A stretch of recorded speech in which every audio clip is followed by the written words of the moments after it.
numbers that matter Saturday in Stillwater, 60,218. From the News OK studios in Oklahoma City, I'm Mike Sherman, and this is the Press Row. My guests are the Oklahoman columnists Barry Trammell, Jenny Carlson, and John Rohde. John, OSU's using the Grambling State game as a sell-out the stadium drive. The magic number, 60,218. What's the significance of trying to sell out Grambling State? Get somebody to show up. I mean, you don't need a promotion like this for Georgia, Houston, Missouri, Tech, Texas. They're going to show up for that one. You need it for Grambling State, which has had a lot of NFL draft choices, Barry, but 3 since 1995. So I understand the purpose behind the promotion. Now, is it a winning strategy? Because it seems like that bar is awfully high. You didn't get there against Georgia. You didn't get there against Houston, but you're going to get there against Grambling State? Well, they're going to have to do some things with the money, which I hear the lowest price ticket's $30. Is that what we're hearing? That's half off, I think. Yeah, well, maybe, but still, $30 for what I think will equate into about a quarter and a half of really good football on Saturday. I don't know if a lot of people want to buy into that. I guess maybe if people want to go watch the halftime shows, maybe that's going to get people to go. It is a high bar to set, obviously, if you're looking for a sellout. Anytime you say that is where you're headed and you haven't sold the stadium out before, that's going to be a tough gig. But I like the idea of setting that goal. Why not? Say, let's try to get it and go after it. Mike Holder's been a ticket genius so far, so maybe this is just one more time where he is. OSU has a history of doing well with the least marquee games. 2 years ago, when they had a good solid home schedule, Texas and Texas Tech and whoever else, their biggest crowd was Missouri State. So they really promote the 1AA games. I think they're going to, I don't know if they'll sell it out, but they will have their biggest crowd to date. They're going to get into the high 50s, and they got a shot at a sellout. Got some promotions and group sales and things. So they're showing that, that maybe they can't pack out Boone Pickens yet, but they're getting close. Well, it's time to say that Mike Holder and his marketing staff know a little bit about what they're doing.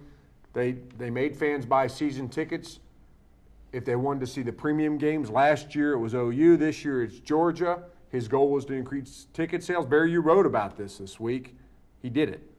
Well, you can look at his policy and say it's stupid. You can look at his policy and say it's not fair. You can't look at his policy and say it doesn't work. It's worked. They've gone from, 32,000 season tickets 3 years ago to 45 today. That's a remarkable transformation for a school like Oklahoma State. So whatever they're doing is working. I think it would have been interesting to see had they not had the on-field success, though, that they've had, and the promise of this season. If things were on a downturn instead of an upturn for the program on the field, would it have worked so well? Would Mike Holder maybe have been looking at doing something different, maybe reverting to other ways? I don't know. I get the feeling he probably would have stayed the course. Would the numbers have been as high? Who knows? But they don't need to worry about that because the on-field product has been good in the last year and a half. I don't know how you gauge the perfect storm, though. This is a new stadium. It's a good team, and the policy, they all combined as one. Holder deserves some credit. The team deserves some credit. Boone Pickens deserves some credit. But I'm like Jenny. If this were next year, Barry, and all this was coming ahead, and OSU was picked 5th in the Big 12 South, how would it have turned out? I don't think it would have turned out as well. Well, obviously you don't sell as many tickets if you don't win. That's obvious. But I will say this is not a perfect storm. It's a bad economy. A lot of people watching their money, a lot of people out of work.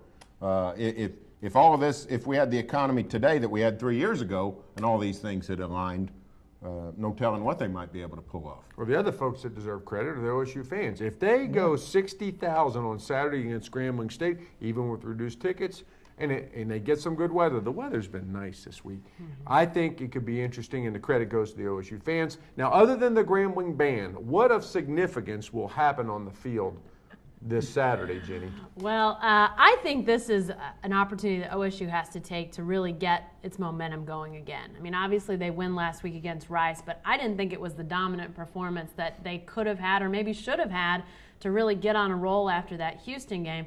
So I think they need to really reestablish themselves, really dominate this game like they should, and then get into that off week and really feel great about going into Big 12 play on the opposite side of that. I'm just curious who we'll see, Barry. Are we going to see Dez? We won't see Kendall Hunter probably. Will we see Parrish Cox? Who will we see on the field and for how long? That's That's about the only questions I can come up with. Well, I think Oklahoma State should and will take this opportunity to really rest those guys because they got an off week next week, and then A&M comes up. Aggies aren't great, but they're better than maybe we thought. You go to College Station, you got to get geared up for that game. So you rest all these guys, maybe even Zach, although people say Zach Robinson is healthy and there's nothing wrong with him. But if there is anything wrong with him, rest him, win this game without those guys, and go down to College Station at full strength. That's all for this edition of the Press Row, but stay with the best coverage team anywhere, every day at News OK, and every morning in the Oklahoman.